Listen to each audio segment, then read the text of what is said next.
Bonjour.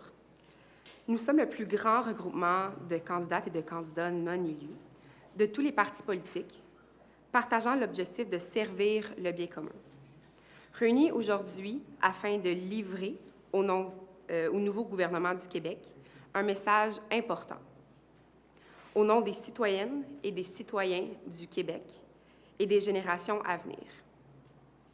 Tous ensemble, et à ce jour, nous représentons 15 des électeurs et électrices ayant exprimé leur voix lors de l'élection québécoise du 1er octobre dernier. Le 10 septembre dernier, en pleine campagne électorale au Québec, un message de la plus grande importance a été livré par le secrétaire général de l'Organisation des Nations unies, M. Antonio Guterres. Je cite, « Aujourd'hui, je lance un appel aux responsables politiques, aux dirigeants d'entreprise, aux scientifiques et au grand public. Si nous ne changeons pas de trajectoire d'ici 2020, nous risquons de rater le moment où nous pouvons encore éviter un changement climatique. Un changement climatique incontrôlable avec des conséquences désastreuses pour les individus et tous les systèmes naturels qui nous nourrissent. Les scientifiques le disent depuis des décennies, encore et encore. Beaucoup trop de dirigeants refusent d'écouter. Beaucoup trop peu ont agi avec la vision exigée par la science. Nous voyons les résultats. Dans certaines situations, ils sont proches des pires scénarios scientifiques. Il est encore le temps de renverser la tendance. Nous avons les outils pour rendre nos actions efficaces. Ce qui nous manque encore, même après l'accord de Paris, c'est le leadership et l'ambition de faire ce qui est nécessaire. Il n'y a pas de temps à perdre. Je m'engage, ainsi que l'ensemble des Nations unies, à cet effort. Nous soutiendrons tous les dirigeants qui relèvent le défi que j'ai décrit aujourd'hui. Chaque jour où nous ne parvenons pas à agir est un jour où nous nous rapprochons un peu du destin qu'aucun d'entre nous ne souhaite.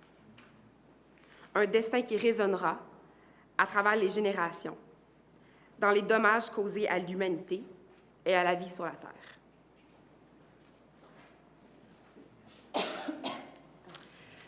Depuis ce message de l'ONU, le groupe d'experts intergouvernemental sur l'évolution du climat, le GIEC, a déposé un rapport confirmant l'urgence de la situation. Nous croyons que ce message du secrétariat des Nations unies, destiné à tous les dirigeants et toutes les dirigeants des nations, doit recevoir une attention forte de la part du nouveau gouvernement du Québec.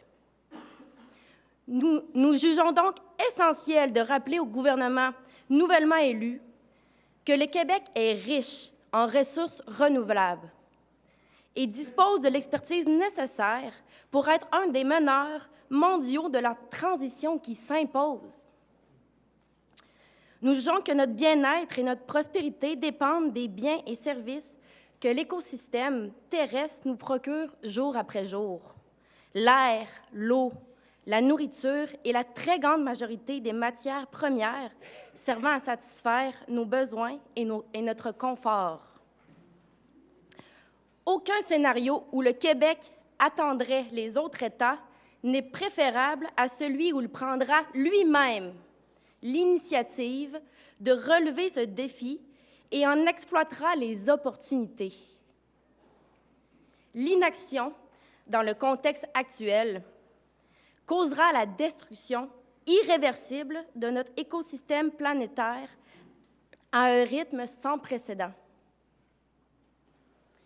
Les coûts financiers, humains et sociaux engendrés par des délais dans la prise en main de notre avenir à tous seront croissants et infiniment plus élevés que ceux qui sont requis aujourd'hui pour faire acte de gouvernance responsable.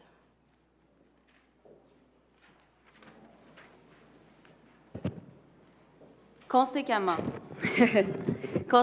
nous demandons que tous les partis politiques reconnaissent l'urgence climatique comme étant une priorité de l'action gouvernementale. Que le gouvernement du Québec mette en place, dès l'ouverture des travaux parlementaires, une structure de gouvernance de ces activités qui témoigne de l'urgence manifeste à engager le Québec dans une transition socio-économique permettant d'atteindre les cibles de réduction des émissions de gaz à effet de serre, les GES, auxquelles la société québécoise s'est déjà engagée. Que des efforts considérables et conséquents soient investis afin de sensibiliser tous les Québécois et Québécoises à l'urgence de la situation environnementale et qu'ils entreprennent ensemble les transitions requises, autant à l'échelle nationale qu'à l'échelle de leur communauté. Bien sûr, cet effort s'ajoute à toutes les autres responsabilités que doit endosser notre nouveau gouvernement. Cela exigera donc de sa part qu'il fasse preuve de vision et de créativité. Merci.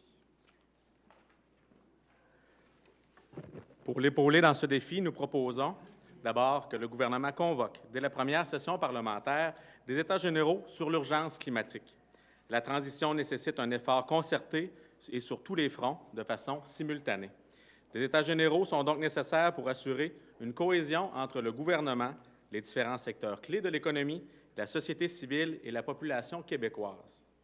Deuxièmement, que nous, les candidates et les candidats non élus, ayant obtenu la confiance d'une fraction importante de la population, collaborions avec notre nouvelle députée élue pour assurer une participation et une représentation sans précédent de l'ensemble de la population québécoise à ces États généraux sur le climat. Le réchauffement climatique est une question de sécurité nationale, de santé publique, de prospérité, de conservation de la biodiversité et de sauvegarde de notre territoire. Par la présente déclaration, nous voulons que le réchauffement climatique ne soit plus un enjeu politique, mais bien un enjeu de bien-être collectif.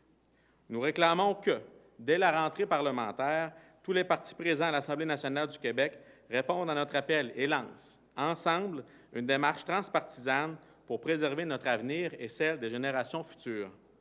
Nous enjoignons également tous les citoyens et citoyennes à reconnaître l'importance de la situation et à travailler ensemble, avec nous et notre gouvernement, afin de transformer ce défi historique en opportunité.